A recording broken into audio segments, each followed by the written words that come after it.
going down the line and shaking everybody's hand and giving them hugs that all these guys I worked with and had their backs with the last few years. It was pretty cool, pretty sad at the same time, but I think the most important thing to me was getting to, hug my brother at the end of the line that I got to play 1 year with him. So that was pretty cool. Welcome to episode 225 of Alberta Dugout Stories, the podcast. I'm Joe McFarland.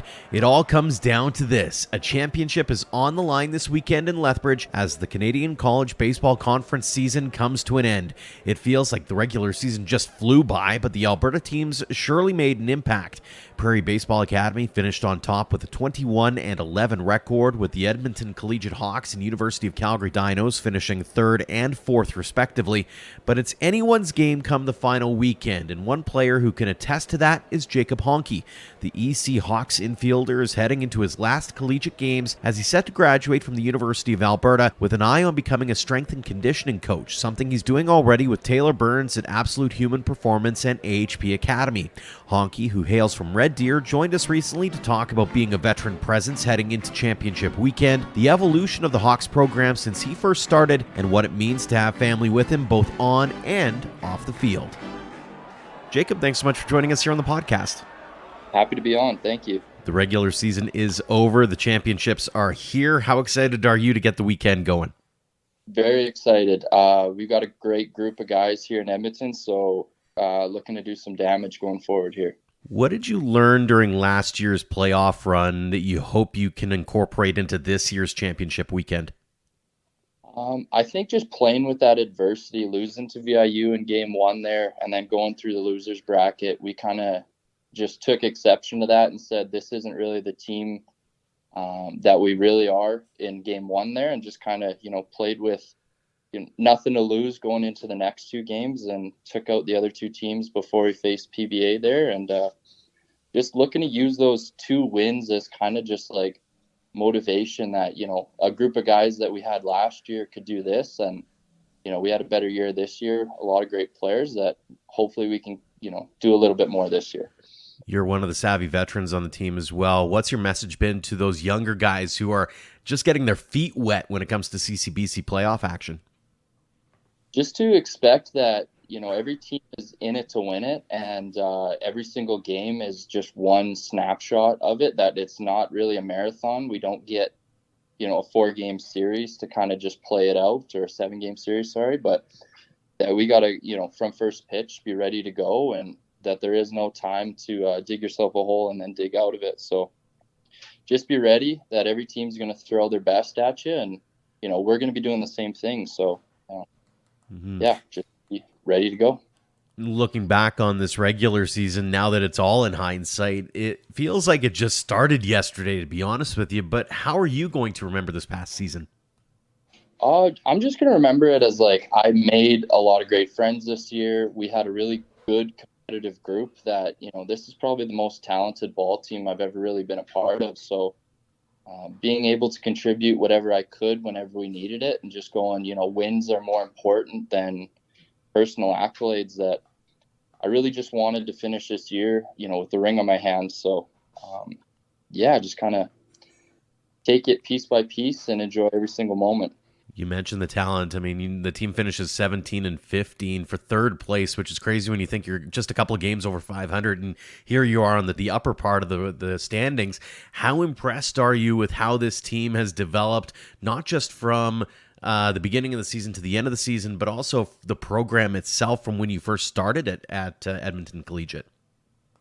Yeah, it's been a roller coaster this year for sure. Starting off a little slower at 2-6, and then pulling ahead to 17-15 there, like you said, at the finish. But just going from, all right, each game is over, and just building upon the next one and going, you know what, we have a chance to win every single ball game.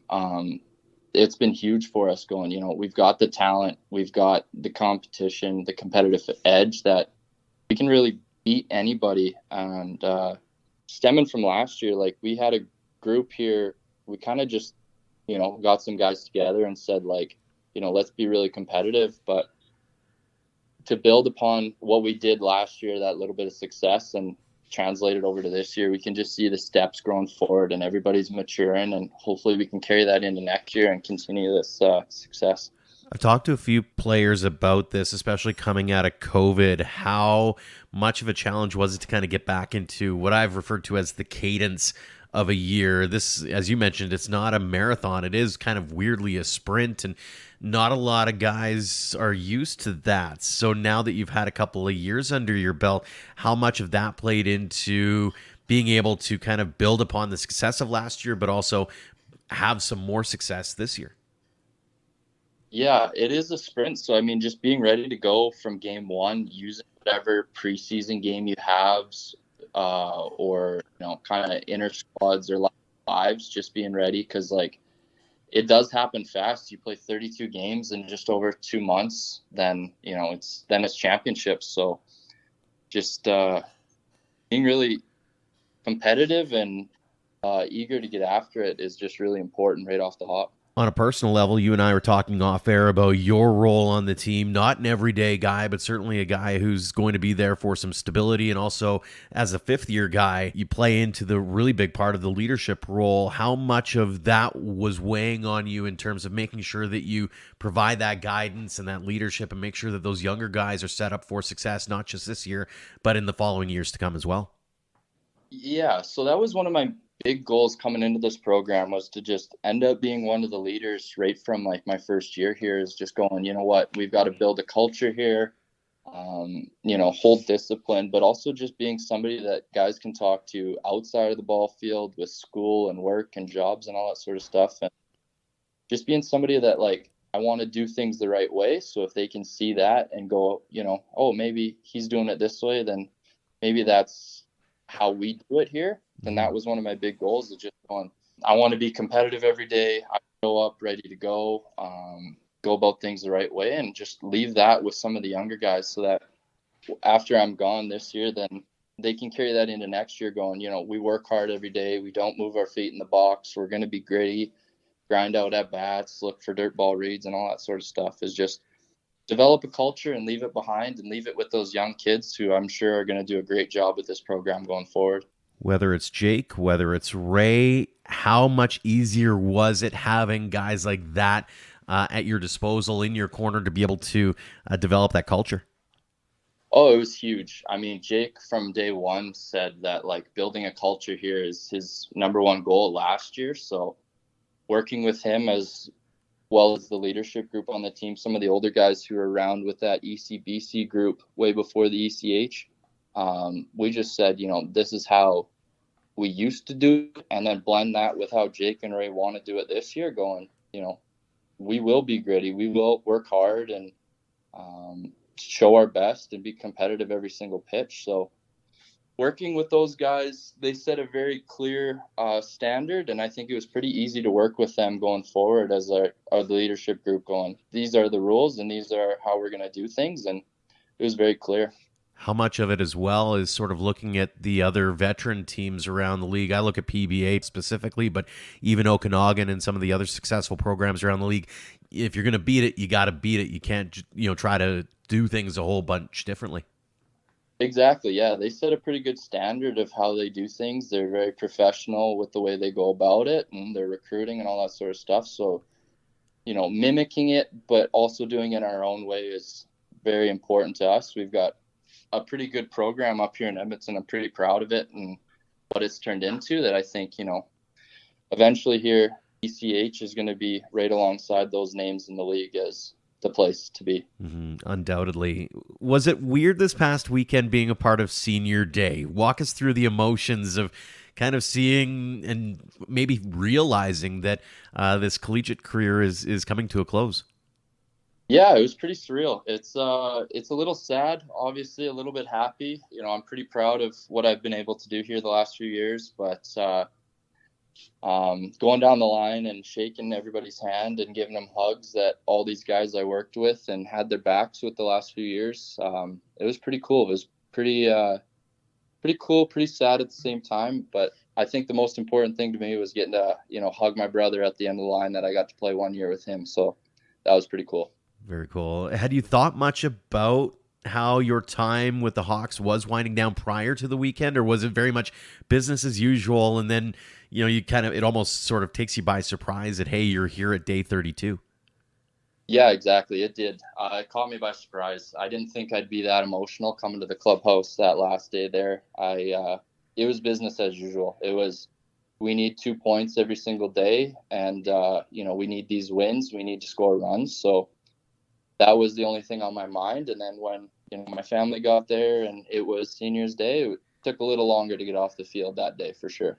When you step out on the field, do you take that moment to sort of look around and realize you don't want the moment to be bigger than it is, but at the same time, you do want to kind of appreciate it for what it is, sort of thing. So walk us through, that last moment, the last out, whatever it was in that last game, especially at Remax, where it's kind of become a second home for you. Exactly. It is I spend more time there than I spend at home. So to me, that place will always be home. My last at bat, I took a little extra time, looked out at the scoreboard, looked up at everybody in the stands who's been there through every step of the way. And then between each pitch, just kind of, recollecting myself and just try to have a good at bat was my only thing. So getting on base there and tipping my cap to all my guys in the dugout, that was pretty cool. That was pretty cool for sure. When you think ahead to this weekend and you think back on this last year and the last 5 years, what excites you the most about that opportunity to get one more shot here at winning a CCBC championship? Yeah, coming into my career here at Edmonton, that's the big goal. That was always the big goal, was let's get a ring. So, I mean, this weekend it's going to be guns a-blazing. I think energy is going to be high. Everybody's going to be excited, but reminding everybody that, we got to stay calm, stay collected, and hustle but not hurry is going to be huge for us here. That just take it pitch by pitch, and baseball will be baseball, and let's just do what we can because we've got the group to do it. Let's get into your baseball past a little bit here. You're a product of Red Deer. How did you get into the game in the first place? My parents put me in the game in the first place. I played t-ball and then whatever you call it with the pitching machine. I'm not sure what level that was. And then I stepped away for a little bit. I ended up golfing for about 8 summers there, and I decided to get back into baseball with some of my hockey buddies when I was about 15. And we just put together a rec league team, and I thought, hey, this is fun. This is something I can fall in love with and do every single day. So kept doing that. And then when I quit hockey in grade 11, baseball was, at that point, it was everything to me. So just kept going from there, kept making teams, and played through Red Deer, played an overage year with the midget trip team in Red Deer again. And we had a super successful group that year. And that just solidified it and said, this is how I'm going to spend my time. So you've played golf, you've played hockey, you played baseball. Were there any other sports that you played along the line? Those were the big 3. I would play, just out on the street with my friends, some basketball and some football and whatever, but those were the big 3 throughout my life. Yeah. On the baseball side of things, did you have a favorite team or player that you were following growing up? Growing up, I was always a Blue Jays fan. They were near and dear to my heart, but I think everybody's favorite kid or favorite player who was a kid when I was a kid was probably Jose Bautista. The way that guy did things with the Blue Jays there was pretty special. And then more recently, Kevin Pillar. Very cool. Did you ever dream yourself of maybe doing the bat flip similar to Joey Bats? I did, yeah, but I would need to do a few more push-ups to be able to do something like that. Fair enough. When did you realize that you might be able to chase this baseball dream a little bit and take it to the collegiate level versus, just playing a game that you're having fun and loving it and that kind of thing? I think it was probably my grade 12 year playing U18 triple in Red Deer, where I just kind of saw some other guys going off to college, and I said, hey, I kind of want to do that too. Before that, I didn't really realize that college baseball was that big of a thing. And then growing up, you hear about U of C and PBA and whatever. I was like, man, let's, entertain those. But it was school in Edmonton was always a goal of mine, go to the U of A. So when I found out that ECBC was a program, that was just Red Dead, that was my target. I got to get there, and let's go ahead with that. You mentioned going to the U of A. Talk about the trials and tribulations of being a student athlete, because it's definitely a balancing act when it comes to making sure that you got the studies taken care of, but you're also taking care of what's got to go on the field. For sure, yeah. Being a student foremost is, well, they say it is student athlete, so student comes first sometimes. And for me, just getting good marks and being sure I was prepared in the classroom goes hand in hand with how I was prepared on the field. So spending that extra time stretching or taking BP or throwing or doing whatever at the field, I just translated that into my schoolwork, going, I got to do the same things to be successful in the classroom that I do on the baseball field to be successful. But yeah, it is a balance for sure. You're going to have some late nights, you're going to have some early mornings, but it is all worth it at the end of the day when you get to play baseball with your friends. That's for sure. Not just that, but you've got a part-time gig on the side that we'll get into in a minute here. Wanted to touch base back on the student piece. You are graduating this year. What are you graduating with? And talk us through sort of your thought process as you hit the quote-unquote real world. So I'll be graduating with a bachelor's degree in kinesiology. I majored in sports performance. So goal there is to become a strength and conditioning coach. I'll be going through the certification process this summer once ball wraps up here, and then just getting into that, giving back to all those people who trained me and developed me into who I was. I figured, man, I could probably do the same thing, and I think I have some, ability to share with kids what made me successful to hopefully develop them, and honestly just give back to the game. I think, working with kids, working with that next generation of ball players, they can do anything they really set their mind to, and I'm just there to help them out along the way. So if I can give back to them, then I'll be very happy with that. What got you thinking about that in the first place? Was it your work, and here's the connector here, and the fact that you're working over at AHP with Taylor Burns and Company?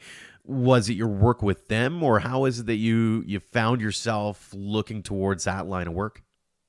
I think it was working with them. So my first 2 years with ECBC, we did our training with AHP and Taylor Burns, since Connor Burns was our assistant coach at the time. So doing our off-season training there and our lifts and whatever, I saw that, we can really make some strides here. And I turned myself into a little bit better shape, and I could see my teammates doing the same. And I figured, well, if we're doing this now in college, then, maybe I can help some kids earlier on so that they don't make not the same mistakes I did, but, be a step ahead of the curve so that they can really be prepared when they go down south or here in the CC. Because honestly, the CC now is it's a great option for players to stay home and to really play some high level ball. There's some very talented players around the league. So working with them and seeing what they could do and what they did for me, I figured I could probably do that for some other people too along the way.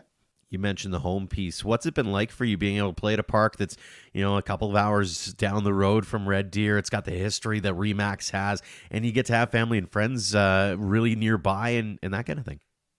Oh, it's huge. It's incredible. I live just downtown Edmonton here, so to be able to walk down to the field or bike down to the field is pretty surreal. But to know that all the history surrounding that stadium, all the guys who played there, you can't help but feel, I'm a part of the story now. So that's been really cool. But being close to home and having, my parents, my brother and sister at the time watching the game it's very cool. It's very cool for sure. Mm-hmm. Looking back on your young career to this point, any favorite memories or moments on the field where you kind of found yourself awestruck or, I can't believe I'm getting to have this opportunity? I think the first game I ever played, that was pretty cool, putting on that jersey for the first time, collecting my first hit, which was probably my only career triple. Pretty slow after that point. So one triple was pretty cool. But yeah, definitely that first hit was a little bit of validation that, I'm doing this and I made it. But just going to work every day and seeing those guys and competing against the other teams, you play against PBA who won 10 championships, you can't help but feel like, man, if we beat these guys, then we're really good. So for me, any of those little moments where, my personal accolades, but I think probably my favorite moment of all time was my brother's on the team this year. So watching him get his first strikeout, that one was pretty cool. Conversely, what have been some of the biggest obstacles or challenges that you've had to overcome over your career? Between working at AHP and going to school and playing baseball, I think just the time management was a big one early on. I didn't do a very great job of time management, so things started to slip a little bit. But then just discovering that, there is 24 hours to a clock, and some nights you might not get 8 hours of sleep. And so just finding a balance between all of that was pretty important. So just getting my school in check, writing out lists every day, making sure I have time to work out and, hit off the tee a little bit. I think that was probably the biggest one early on for sure. Speaking of Taylor and crew, I liken Taylor to like a mad scientist. Like he's always thinking, and whether it's on the business side or the science side, he's always got something up his sleeve. What's it like on the inside, getting to pick his brain and also watch him in action? Oh, it's very cool.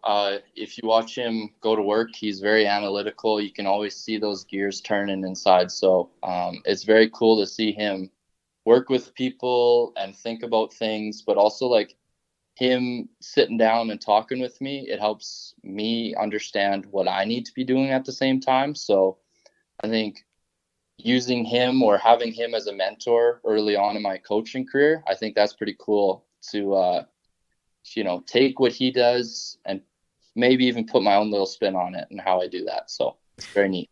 Do you have any dream jobs? Like, is the goal one day to end up in Major League Baseball as an athletic trainer or strength and conditioning coach? Like, have you thought that far ahead yet?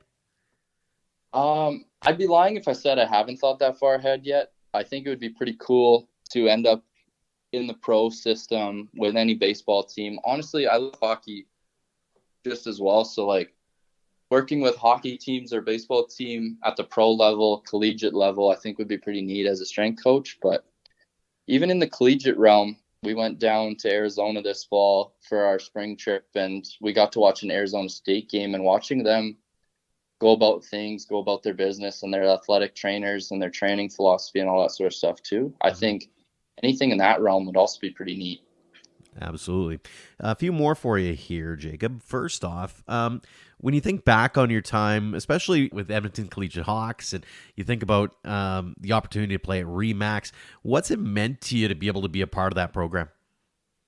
It's everything to me. That program is a family for sure. That team is brought together, hands down, one of the most talented group of guys I've ever been with, but also great human beings too. So to be able to come to work every day and see those guys that I never would have met otherwise, I've made some of my best friends lifetime with that group. So, I mean, it's very special to be a part of that group. We pride ourselves on being a family, and we pretty much do everything together, do everything for each other. So that's probably the most special part of being part of that program. Mm-hmm. When you're chatting with those young guys with the Hawks and maybe those kids at AHP, for example, they're just starting out their journeys. What's your go-to piece of advice or wisdom, something you might have learned along the way going through the process yourself? I think now that I'm coming towards the end of it here, I think just not be in a hurry. It's that idea of hustle but not hurry. So take your time with it.